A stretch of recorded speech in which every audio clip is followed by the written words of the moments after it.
Admiral Elena Rain stood on the observation deck of the Sol Invictus, the largest warship humanity had ever built, and the crown jewel of Earth's secret arsenal. Beyond the armored glass, the Kuiper belt stretched in a pale haze of ice and starlight. Shadows drifted where they should not, massive shapes hidden within the gravitic cloaks.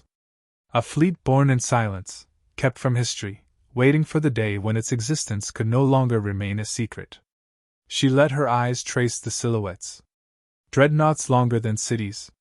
Carriers housing wings of attack craft. Rail batteries capable of shattering a cruiser with a single round. Humanity had hidden all of this behind the quiet face of a struggling world still recovering from its fractured past.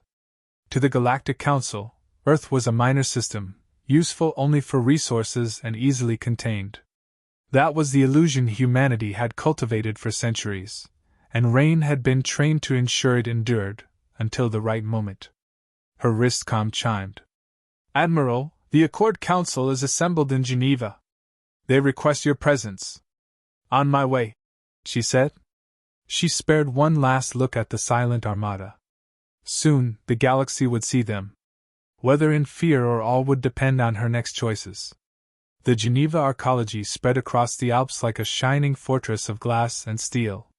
The chamber at its heart pulsed with tension as the Sol Accord leadership gathered. Rain stepped forward in her crisp uniform, dark hair pinned back, expression unreadable. She carried the authority of the fleet in her stride, and the delegates knew it. The Speaker of the Accord, an aging statesman named Arjun Malik, began without ceremony. "We've received word from the Galactic Council. An envoy is already en route. Their demand is clear: formal annexation. Earth will surrender sovereignty in exchange for integration under their rule." Murmurs erupted, some voices angry, others fearful. A representative from Luna's colony slammed her palm against the table.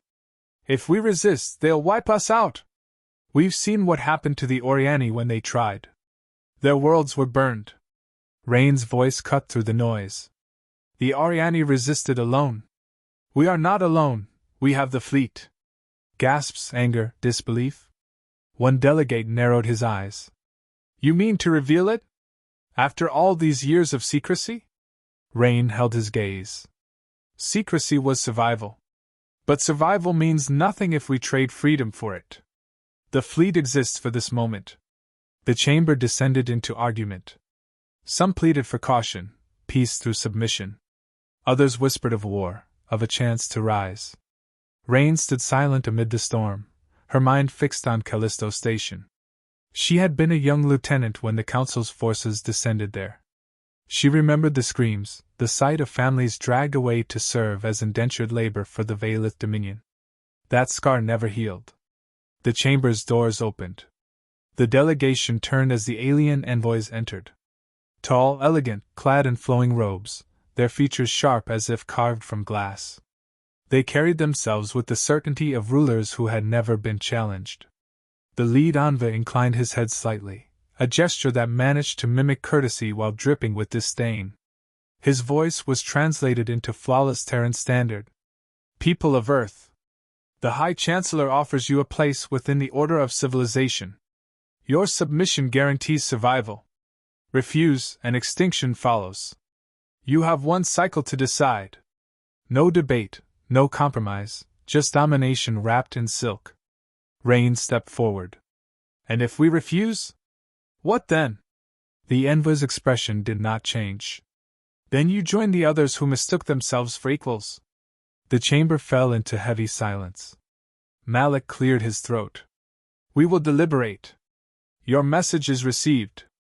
The envoys departed with the same quiet arrogance with which they had entered. The tension remained, heavier than before. Rain broke it. "This is the choice. Bow now and consign humanity to servitude, or reveal our strength and fight. The Council will not permit our independence. They will take what they want until nothing remains of us." A younger delegate, eyes sharp with fear, demanded, "And if the fleet fails? What then, Admiral? You doom us all." Her answer came without hesitation. "If we kneel, we are doomed already." Later that night, Rain stood alone on a balcony overlooking the lights of Geneva. The Alps rose like jagged shadows under the moon. The words of the envoy replayed in her mind, but louder still were the memories: children pressed into labor camps, worlds stripped bare by council edicts, the hollow eyes of the enslaved. Her calm activated again. It was Malik. His tone was weary but firm. The accord is divided. Half would surrender. Half would fight. They look to you, Admiral. The decision will fall with your recommendation. Rain gripped the railing, the chill biting into her hands. She thought of the fleet hidden in darkness, waiting for her command. She thought of her people, unaware of the storm building beyond their skies. And she thought of Varix, the High Chancellor, who believed humans were nothing more than another species to break and chain. Then tell them this, she said at last. We will not kneel. She ended the call before he could answer. At dawn, the alien envoys prepared to depart Geneva. Their shuttle waited, sleek and menacing, on the landing pad. Rain intercepted them, her boots striking sharp against the marble floor. The lead envoy regarded her with that same cold composure. Have you reached wisdom, Admiral? She stopped a step away, meeting his unblinking eyes. We've reached a decision, yes. Deliver this message to your Chancellor: humanity does not submit. For the first time, a flicker of surprise broke through the envoy's mask. Then it was gone, replaced by something that might have been amusement. Then humanity has chosen destruction. Or freedom, Rain said. She turned her back and walked away before he could reply.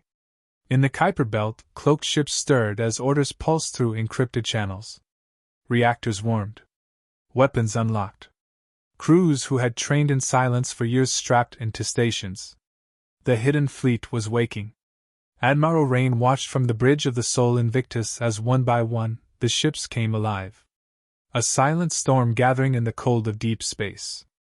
She knew what would come. Blood, fire, sacrifice. Yet there was no hesitation in her. For the first time, humanity would show the galaxy who they truly were.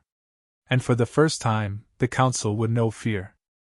The Sol Invictus's command deck hummed with energy, as the fleet decloaked for the first time in human history.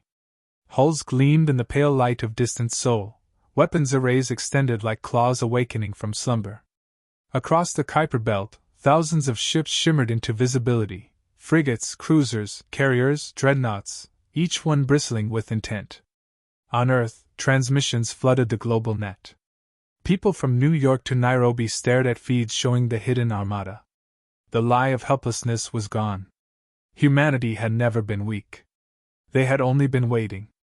Admiral Rain stood at the center of the bridge, gaze fixed on the hollow map. One by one, green icons lit up as captains checked in.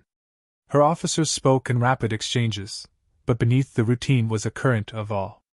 Commander Jean, her tactical officer, allowed himself a rare smile.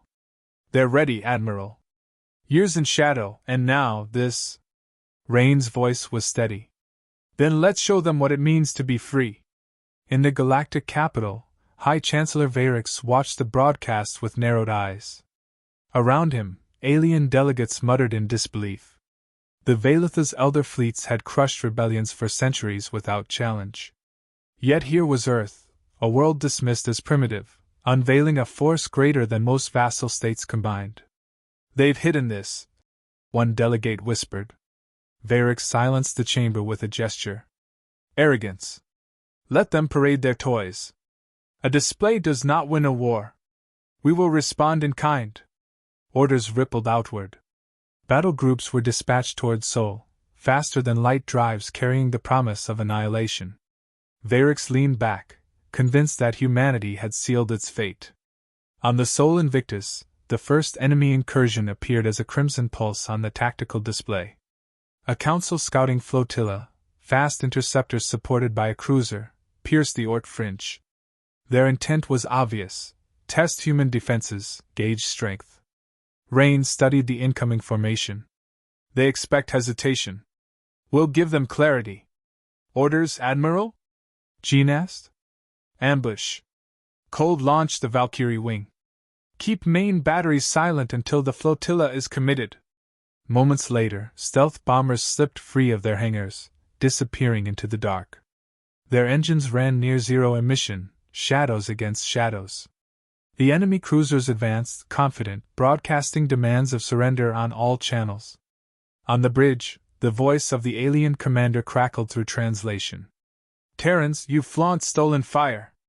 Stand down, and mercy may yet be granted." Rain's reply was ice.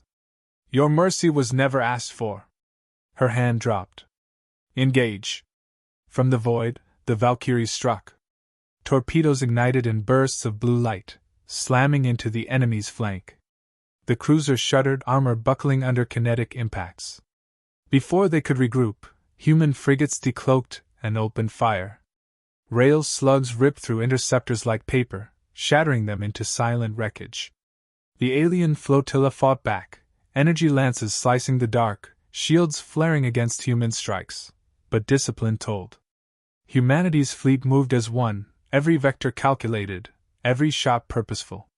Within minutes, the cruiser cracked apart, venting plasma into the void. Cheers erupted on the bridge. Jin's grin widened. "First blood, Admiral." Rain did not smile. "They'll send more." This was only the beginning. News of the clash spread faster than light across galactic networks. Subjugated species whispered in hidden channels. The Ketheri, broken decades ago, sent secret signals of encouragement. The Zorlan, long enslaved, began to smuggle arms. Quiet rebellion stirred like sparks in dry grass. For the first time in living memory, the Council had been bloodied, and not by some ancient rival, but by the newest of its subjects. On Earth, the revelation split the population. Crowds filled the streets of megacities, waving banners of defiance. Others rioted, terrified of reprisal. In Geneva, Accord leadership met once more. Malik's face was drawn as he turned to Rain's hollow. "The people are divided. Some hail you as savior. Others curse you for dooming us. The Council will not ignore what you've done." "They were coming regardless," Rain answered. "At least now, we meet them on our feet." A delegate from Mars leaned forward. "What of alliances? If others see us strike, they may rise too." Rain shook her head. "Not yet. They'll wait to see if we survive. We fight alone until we prove we can win." The second wave came sooner than expected. Dozens of Council warships, sleek destroyers and battlecruisers, emerged near Neptune's orbit. Their formation was tight, their confidence absolute. Rain's fleet moved to intercept. The holomap lit with vectors and predictions. "Enemy hailing again," Jean reported. The voice that followed was cold, disdainful. "Terrans, you have spilled Council blood. There will be no forgiveness. Prepare to be erased." Rain stood tall. "Erase us, and you erase the illusion of your power. Today, the galaxy will see you bleed again." With that, the battle began. Rail batteries thundered. Hypersonic slugs cut across space, tearing shields apart with sheer momentum. Council ships retaliated with beams of searing light, carving into human cruisers. Explosions bloomed, silent and terrible. On the Sol Invictus, the decks shook as a glancing strike grazed their outer armor. Sparks cascaded, alarms flared. Rain gripped her chair, issuing orders without pause. "Rotate formation. Pull the frigates tight, focus fire on their lead cruiser." Her captains obeyed instantly. Coordinated salvos hammered the enemy flagship, piercing shield after shield until its hull erupted in fire. But the cost mounted. Human losses grew, ships torn apart, names vanishing from the display. Commander Jin's jaw tightened. "We're bleeding, Admiral." "So are they," Rain answered. "And they can't afford it." After hours of relentless exchange, the remaining Council ships broke formation. Some limped toward the edge of the system, others burned where they drifted. The void was littered with wreckage, alien and human alike.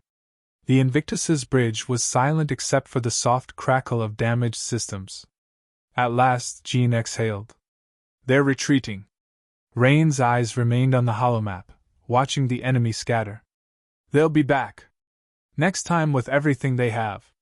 Beyond Sol, whispers became shouts. Across occupied worlds, slaves looked skyward and dared to hope. In hidden enclaves, rebels armed themselves. The fall of one council fleet was a wound. The fall of two was prophecy. A private transmission reached Rain's flagship, encrypted, alien in origin. Her technicians cracked it open. The message was simple: we are not alone in hating them. I will help you. Prepare for their retaliation. Rain read it twice, then looked at her officers. Send acknowledgement. If they're risking their lives to reach us, we can't ignore it. Jean raised an eyebrow. An ally? Maybe, Rain said. Or a trap. Either way, the storm is coming. And far across the stars, High Chancellor Varix prepared his answer. She retired to her quarters hours later, exhaustion tugging at her but unable to blunt her focus. She poured herself a glass of water, staring at her reflection in the viewport. Behind her eyes burned the weight of command, lives lost, victories paid for in blood. She whispered into the silence, a promise only she could hear. We'll endure. No matter what they send, we'll endure. Outside, the fleet stood scarred but unbroken, ready for the battles ahead. The void around Proxima Gate shimmered with hostile signatures.